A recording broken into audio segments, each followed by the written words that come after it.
Good evening and welcome to SportsZone. I'm your host, Steven Lucero, and it is opening day in the MLB. We are officially back. Joining me to talk about it, Brady, Whitson, and Sam Little. So guys, baseball is back. We're finally here. It's been a long offseason. We talked a lot about spring training, offseason moves, but now it was the real deal. Texas on the road against the Philadelphia Phillies, and it was maybe not exactly what they were hoping for. They made it tight at the end, but as we watched these highlights here, what did you see from the game, Sam? Yeah, I saw the Phillies starter, Christopher Sanchez, as Kyle Schwarber pimps one over the left field wall.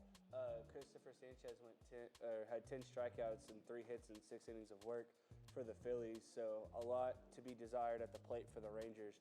I know they did make it close, as there's another Phillies home run right there. I know they made it close in the end and forced the Phillies to use their closer, but when you get fanned 10 times in 6 innings, there may be some underlying issues.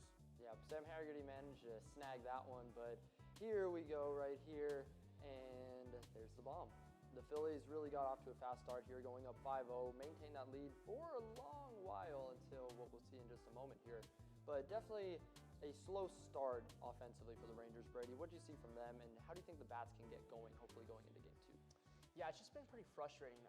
Just the past couple seasons, it feels like it's been the bats have not really been hot at all of any consistent stretch, and it's just frustrating to watch as fans. You're kind of waiting for that stretch of games where they're just going to get hot and it's just going to keep rolling like we saw in 2023. Yeah, and we just have not. Yeah, for sure. And like we saw here in the ninth a little bit, they gave us some hope. Jake Berger with the smash burger bomb there, 2-run home run, and they kept it going. They made it interesting. They made them bring in their closer, but in the end, it didn't really matter as Bryce Harper steps on first, gets the win. Phillies 5, Rangers 3, and that's how it finishes. So they made it interesting. They forced them to put in Jarren Duran. I think at least working the bullpen a little bit showed some life from the Rangers bats, but as we said, too little too late here, Sam. Yeah, I definitely think that, like my co-anchor here mentioned, we have to realize it is still Game 1. And so, like we mentioned, Nathan Eovaldi kind of getting shelled with 5 earned runs, Jake Berger, and then Andrew McCutchen, who was a little bit of a surprise. I looked on social media and saw that the Phillies booed everyone but him. So, he's still got some love in Pennsylvania, and he also had an extra base hit. So I'm curious to see what the storyline of him being 39, making the club as a little bit of a surprise, and then was able to contribute with an extra base hit today. Yeah, definitely. I was happy when they signed McCutchen to the spring training deal, but to see him make the opening day roster, I think was really cool. He gets the day 1 start at DH. This is a guy I remember playing with in MLB 2K12, When he had the long hair. Yeah, the dreads, right? He has been in the league for a long time. But I'll ask you, Brady, what do you think it is, for a guy like McCutchen, definitely a vested veteran, how can he influence a younger Rangers team aside from maybe some of your other vets in the pitching staff? Yeah, I just think, veteran leadership is so valuable, obviously. That's just common sense. But, I just think when it comes to pitching, I think, the pitching room is very talented. And I think just any type of leadership in that area is very crucial, especially with, up-and-coming prospects that they might have there. And so, yeah, I think it's very valuable. Yeah, definitely.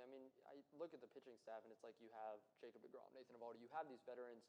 With the batting, I feel like it's a little bit different. You have guys like Corey Seager, not to throw any shade there, but I think just to have someone like McCutchen, he's been there, and hopefully can kind of provide something for the youngsters as hopefully they can kind of get those bats going. Guys like Josh Smith, Josh Young, we've seen the potential, the flashes, and if they can just get some more consistency, I think it'd really big for the Rangers.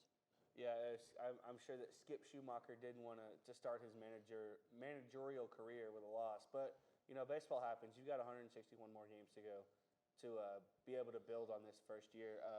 They've got Jacob deGrom pitching tomorrow, and he's going to have to go light it up for them with the strikeouts, limit the walks, limit the base hits, and the Rangers, squeak out maybe a 2-0, 1-0 victory. But Aaron Nola's no scrub either, who's going to be the Phillies Game 2 guy tomorrow. So I'm more excited for tomorrow. I know that 5-2 isn't what you hope for, but maybe with deGrom on the mound, that kind of lights a fire under the offensive staff, and to score some runs for him. Yeah, definitely. And I think it's interesting just because I feel like losing a game 5-3 is a whole lot better than losing it in a shutout 5-0. So, maybe it was just a bit of a moral victory there in the ninth. Do you think they can kind of carry that momentum into the next game, Brady? Yeah, I do. And also to kind of build off what he said about the pitching, right? I think that the starting pitching rotation is very good. Right? I agree. And yes. so I just think that that's such a floor raiser for this team. So, yeah, at least they have that going for them at the very least, with the bats not being there right now. Yeah, I think it's a great point. I mean, if you have Jacob deGrom as your number 2 pitcher, in theory, I think that's a pretty good sign. Mackenzie Gore, hopefully we can see something from him, and then the young guys, Jack Leiter and Kumar Rocker, guys from Vandy, hoping to make something happen in games 4 and 5. But we'll see for the Rangers. But it was a whole opening day around the league. So I want to ask you, Sam, what were some of the games you were watching out for today? Your Houston Astros were shut out. Your Houston Astros were shut out at home by the Angels 3-0. Mike Trout hit his 5th opening day home run of his career, and then it just kind of got worse for Houston from there. I do want to shout out Hunter Brown for having 9 strikeouts. He only went 4 2/3, I believe. So kind of got to get the pitch count issue worked on. So. Hopefully with that. And then the absolute sell job by O'Neal Cruz for the Pittsburgh Pirates. If you didn't watch, they had the bases loaded with 1 out. And the Mets hit it to center field. He misplayed it because when you're taught at 10 years old in the outfield, your first step's always back.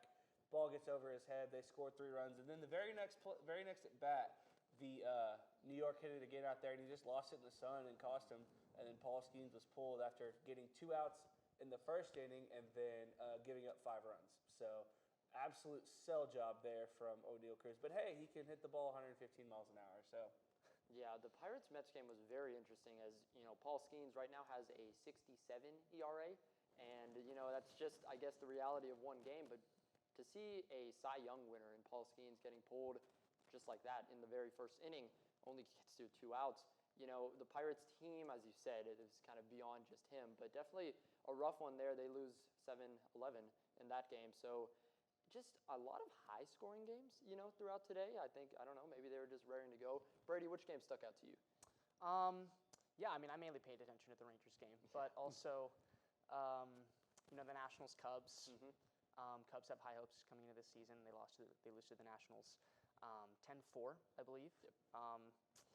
So yeah, pretty disappointing there. But yeah, I mainly paid attention to the Rangers losing 3-5. As we look around, as we saw some of these high-scoring games, 10-4, 7-11 there, and then the Brewers, man, 14-2 over the White Sox. Not looking a whole lot better for them, of course. The Rangers fall, and then some upcoming games, Diamondbacks and Dodgers, Guardians, and Mariners. So looking at that one just as it's starting right around now, Diamondbacks, Dodgers, what are you looking to see from that game, Sam? I hope that Arizona's able to pull it off, but the Dodgers are going for their 3rd straight World Series, and like how the Yankees used to do it back in the day, if you can buy, they're going to buy them. So unless someone can slay the dragon, it's going to be LA versus everybody. Yeah, I think that's a very fair point. I'm tired of talking about the Dodgers year after year, but it's hard to imagine them not a favorite. Just looking at game 1, you think anything can happen with the Diamondbacks, Brady? No. Ohtani, Mookie Betts, Freddie Freeman. I mean, need I say more? Yeah, I got the Dodgers. Yeah, it's a fair one. And then looking at the Guardians-Mariners, this is an interesting matchup. Just 2 teams in the American League that have just kind of been right there, just not quite close enough. The Mariners were really, really right there. Unfortunately, the Blue Jays get the best of them. But these are 2 teams that are, I think, kind of building towards it. I think they're almost there. Sam, do you think either one of these could kind of be top contender in the American League this year? Yeah, I think this is a potential divisional matchup in October. I think that both of these teams are going to do well in their divisions. I mean, Seattle winning the division last year, and then I think they've got a really good team this year. And also, let's be honest here, the AL Central's not what it used to be. So, and I think that Cleveland with their crew, I think that this could be a rematch in late September, early October. Okay. Brady, what are you looking to see from this game? Mariners, Guardians. Yeah, I think the Mariners coming off of a pretty historic season for them. I think they're just a straight-up better team, top to bottom right now. Okay. And so, yeah, it's pretty simple for me. I got the Mariners in this one. All right, interesting. It's going to be exciting to see. Opening day almost done, but we got a whole lot of baseball left to go, 161 more games of it. So we will stick around and cover all those later. But for now, we're going to move on and talk some March Madness.